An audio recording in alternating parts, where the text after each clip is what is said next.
Selamat datang di video Agus Pajak, yang membahas ketentuan umum dan tata cara perpajakan. Video ke-39, kita bahas penolakan pemeriksaan. Ini bagian dari beberapa seri pemeriksaan pajak. Apakah wajib pajak boleh menolak pemeriksaan pajak? Jawaban singkatnya adalah, boleh. Tapi, penolakan pemeriksaan memiliki konsekuensi. Akibat penolakan pemeriksaan mulai dari penetapan ketetapan pajak secara jabatan, sampai dilakukan penyidikan pajak. Terdapat 3 istilah yang mungkin rada-rada membingungkan bagi sebagian wajib pajak. Semua terkait penolakan. Pertama, penolakan pemeriksaan. Kedua, penolakan membantu pemeriksaan. Ketiga, penolakan hasil pemeriksaan. Penolakan pemeriksaan artinya wajib pajak benar-benar menolak pemeriksaan. Sejak awal, wajib pajak tidak mau bertemu dengan pemeriksa pajak. Bisa jadi, pemeriksa pajak diusir oleh wajib pajak. Atau secara halus, tidak mau bertemu dengan wajib pajak. Penolakan pemeriksaan adalah sikap dari wajib pajak itu sendiri, atau wakil wajib pajak. Yang kedua, penolakan membantu pemeriksaan. Ini merupakan penolakan dari pegawai wajib pajak, atau anggota keluarga wajib pajak dalam hal yang diperiksa merupakan wajib pajak orang pribadi. Sedangkan yang ketiga sebenarnya tidak menolak pemeriksaan, tapi hasil pemeriksaan yang ditolak. Mari kita bahas lebih lanjut. Penolakan pemeriksaan diatur di pasal 36 sampai dengan pasal 38, Peraturan Menteri Keuangan tentang tata cara pemeriksaan. Wajib pajak, wakil, atau kuasa dari wajib pajak menyatakan menolak untuk dilakukan pemeriksaan, termasuk menolak menerima surat pemberitahuan pemeriksaan lapangan. Wajib pajak, wakil, atau kuasa dari wajib pajak, harus menandatangani surat pernyataan penolakan pemeriksaan. Membaca flow chart seperti ini begini. Pertama, pemeriksa pajak datang ke tempat wajib pajak. Hal ini karena jenis pemeriksaannya adalah pemeriksaan lapangan. Pemeriksa bermaksud untuk menyampaikan surat pemberitahuan pemeriksaan, dan menyampaikan SP2. Jika wajib pajak ada di tempat, dan menolak pemeriksaan pajak, maka wajib pajak dapat langsung membuat surat pernyataan penolakan pemeriksaan. Namun, jika wajib pajak tidak ada di tempat, tetapi ada wakil, atau pihak yang mewakili, maka pemeriksaan lapangan tetap dilanjutkan dengan pendampingan dari wakil tersebut. Jika tidak ada pihak yang dapat mewakili wajib pajak, di sini pemeriksa pajak, dalam tanda kutip, sudah mati kutu. Maka, pemeriksa pajak dapat menggunakan kewenangannya berupa tindakan penyegelan terhadap tempat wajib pajak. Penyegelan dapat dilaksanakan sampai dengan 7 hari. 7 hari sudah lewat, dan wajib pajak tetap tidak ada, tetapi ada pegawai wajib pajak di situ, maka pemeriksa pajak dapat meminta kepada pegawai untuk membantu pemeriksaan pajak. Apabila setelah dilakukan penyegelan, wajib pajak tetap tidak berada di tempat, dan atau tidak memberi izin kepada pemeriksa pajak untuk membuka atau memasuki tempat, atau ruangan, barang bergerak, atau tidak bergerak, dan atau tidak memberikan bantuan, guna kelancaran pemeriksaan. Pemeriksa pajak meminta kepada pegawai untuk membantu kelancaran pemeriksaan. Jika pegawai wajib pajak ternyata menolak untuk membantu kelancaran pemeriksaan, pemeriksa pajak meminta pegawai untuk menandatangani surat penolakan membantu kelancaran pemeriksaan. Sedangkan untuk jenis pemeriksaan kantor, sikap penolakan pemeriksaan dapat diukur dengan 2 hal. Pertama, wajib pajak membuat surat pernyataan penolakan pemeriksaan. Kedua, wajib pajak tidak memenuhi panggilan pemeriksa pajak.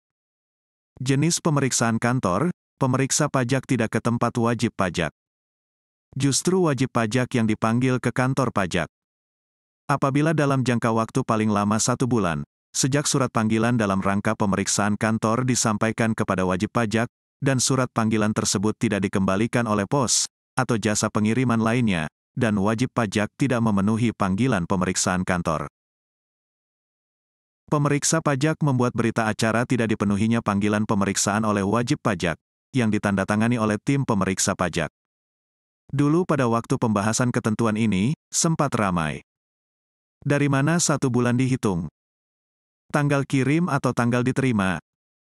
Bagaimana jika Pak Pos cuma melempar saja surat panggilan sehingga tidak dibaca oleh wajib pajak? Wajib pajak bukan menolak, tapi tidak tahu adanya panggilan. Atau, suratnya memang tidak disampaikan oleh Pak Pos ke tempat wajib pajak. Di banyak kota, banyak kejadian surat-surat dari kantor pajak tidak disampaikan ke wajib pajak. Surat yang berisi kartu EPWP, surat yang berisi STP, dan surat himbauan, adalah contoh-contoh surat yang banyak tidak sampai ke wajib pajak. Namun, di zaman serba digital sekarang ini, penyampaian surat dari kantor pajak tidak hanya dikirim melalui pos. Bisa menggunakan email terdaftar, atau aplikasi WA. Atau mungkin dengan taxpayer account. Pasal 38 Peraturan Menteri Keuangan tentang Tata Cara Pemeriksaan mengatur. Pemeriksa pajak berdasarkan 1. Surat pernyataan penolakan pemeriksaan. 2. Berita acara penolakan pemeriksaan yang dibuat oleh pemeriksa pajak. 3. Berita acara tidak dipenuhinya panggilan pemeriksaan kantor. 4. Surat penolakan membantu kelancaran pemeriksaan. 5. Berita acara penolakan membantu kelancaran pemeriksaan. Dapat melakukan penetapan pajak secara jabatan atau mengusulkan pemeriksaan bukti permulaan. Pemeriksaan bukti permulaan merupakan tahapan penyelidikan, sebelum proses penyidikan. Pasal pidana pajaknya diatur di Pasal 39, Ayat 1, huruf E, Undang-Undang KUP. Jika dibaca lengkap, bunyinya seperti ini. Setiap orang yang dengan sengaja menolak untuk dilakukan pemeriksaan sebagaimana dimaksud dalam Pasal 29, sehingga dapat menimbulkan kerugian pada pendapatan negara, dipidana dengan pidana penjara paling singkat 6 bulan, dan paling lama 6 tahun, dan denda paling sedikit 2 kali jumlah pajak terutang yang tidak, atau kurang dibayar, dan paling banyak 4 kali jumlah pajak terutang, yang tidak atau kurang dibayar. Namun demikian, sampai dengan skrip ini ditulis, penulis skrip belum pernah mendengar ada yang dipenjara gara-gara menolak pemeriksaan pajak. Hei! Di blog aguspajak.com saya pernah menulis begini. Cara pertama menolak hasil pemeriksaan dengan cara mengajukan pembahasan dengan tim Quality Assurance pemeriksaan. Ini maksudnya penolakan hasil pemeriksaan. Bukan penolakan pemeriksaan, atau penolakan membantu pemeriksaan. Penolakan hasil pemeriksaan maksudnya, wajib pajak tidak setuju dengan hasil pemeriksaan oleh pemeriksa pajak.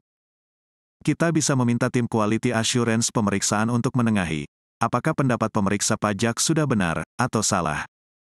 Namun, jika sudah menjadi surat ketetapan pajak, maka penolakan hasil pemeriksaan bisa dilakukan dengan proses keberatan, selanjutnya banding di pengadilan pajak, atau peninjauan kembali di Mahkamah Agung. Terima kasih sudah menonton video Agus Pajak. Agus Pajak adalah tempat belajar perpajakan, bahkan bagi pemula sekalipun dapat belajar perpajakan dengan mudah. Semoga Anda dapat memahami dengan mudah. Selain belajar melalui video, laman aguspajak.com juga menyediakan tulisan tentang perpajakan.